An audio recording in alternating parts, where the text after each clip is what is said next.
Hello friends, welcome back to our channel.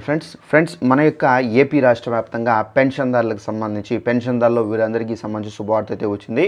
అయితే వీరందరికీ సంబంధించి టికెట్లు కూడా అయితే వచ్చేసాయి. అలాగే మీరు పాస్ కావాలంటే కనుక తప్పనిసరిగా ఇక్కడికి వెళ్ళి మీరు తీసుకోవాల్సి అయితే ఉంటుంది.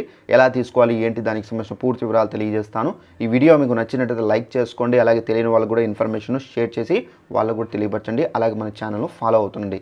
ఇక వివరాలకు వెళ్ళినట్లయితే మన యొక్క ఏపీ రాష్ట్ర వ్యాప్తంగా ముఖ్యంగా మనకి ఏంటంటే ఏపీ ప్రభుత్వం పెన్షన్దారులు ఎవరైతే దివ్యాంగులు ఉంటారో వీరికి సంబంధించి వీరందరికీ కాదు, సో మనకు వేరే అంటే దివ్యాంగులు ఎవరెవరైతే ఉన్నారో ఈ పథకం అనేది వర్తిస్తుంది.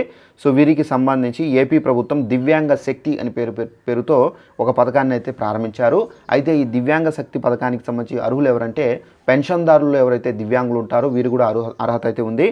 సో వీరికి 40% డిసేబిలిటీ అనేది కలిగి ఉండాలి. 40% డిసేబిలిటీ ఉంటేనే మీకు ఈ ఉచిత బస్సులో ప్రయాణం అనేది చేసే అవకాశం అయితే దక్కుతుంది.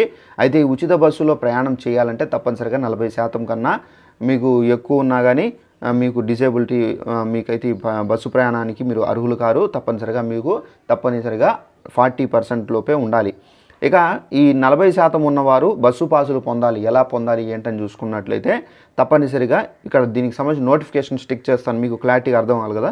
సో ఇక్కడ చూసుకున్నట్లయితే ఇక్కడ ఏపీఎస్ఆర్టీసీ బస్సుల్లో దివ్యాంగులకు ఉచిత ప్రయాణం సదుపాయం అయితే కల్పించారు. ఇక మనకు రాష్ట్రంలోని బస్సు కౌంటర్లు సర్టిఫికెట్లు చూపించి పాస్ అయితే తీసుకోవచ్చు. ఏపీఎస్ఆర్టీసీ యాప్ అలాగే మనమిత్ర యాప్ ద్వారా కూడా డిజిటల్ పాస్ అనేది మీరు పొందవచ్చు. ఈ స్కీమ్ రాష్ట్రంలో మనకు 11.16 లక్షల మంది దివ్యాంగులకు లబ్ధి అయితే కలుగుతుంది. అయితే దివ్యాంగ శక్తికి సంబంధించి మనకు టికెట్స్ కూడా అయితే వచ్చాయి. ఆ టికెట్ కూడా నేను స్క్రీన్ పైన స్టిక్ చేస్తున్నాను. ఇక్కడ చూసుకున్నట్లు చూడండి, పైన మనకు ఆంధ్రప్రదేశ్ రాష్ట్ర రోడ్డు రవాణా సంస్థ అని చెప్పేసి ఇచ్చారు. అలాగే డిపో నేము, అలాగే మనకు కింద వచ్చేసి దివ్యాంగ శక్తి పథకము. అలాగే మనకు మొత్తం టికెట్ 25 రూపీస్, ప్రభుత్వ రాయితీ 25 రూపీస్, చెల్లించవలసింది 00. సో ఈ విధంగా మనకు టికెట్ అనేది విడుదల చేశారు. ఈ విధంగా అయితే మనకు టికెట్ అనేది ఉంటుంది. సో దివ్యాంగుల్లో 40% ఉంటే కనుక తప్పనిసరిగా మీరు ఏపీఎస్ఆర్టీసీ డిపో దగ్గరికి వెళ్ళి మీరైతే ఈ పాస్ అనేది తీసుకోవచ్చు. అలాగే మీతో పాటు ఎవరైనా హెల్పర్గా అంటే మీ ఇంట్లో ఎవరినైనా తోడుగా వెళ్ళాలన్న హెల్పింగ్గా మీరు తీసుకొని వెళ్ళవచ్చు. బట్ ఏంటంటే 100 రూపీస్ టికెట్ ఉంటే కనుక 50 రూపీసే వాళ్ళ దగ్గర ఛార్జ్ చేసుకుంటారు కండక్టరు. సో ఈ విధంగా ఏంటంటే మనకు ఈ దివ్యాంగ శక్తి పథకం ద్వారా ఏంటంటే మీతో పాటుగా వేరే వాళ్ళు హెల్పింగ్ ఉన్నా కానీ వాళ్ళకు కూడా శుభవార్త అయితే అందబోతుంది.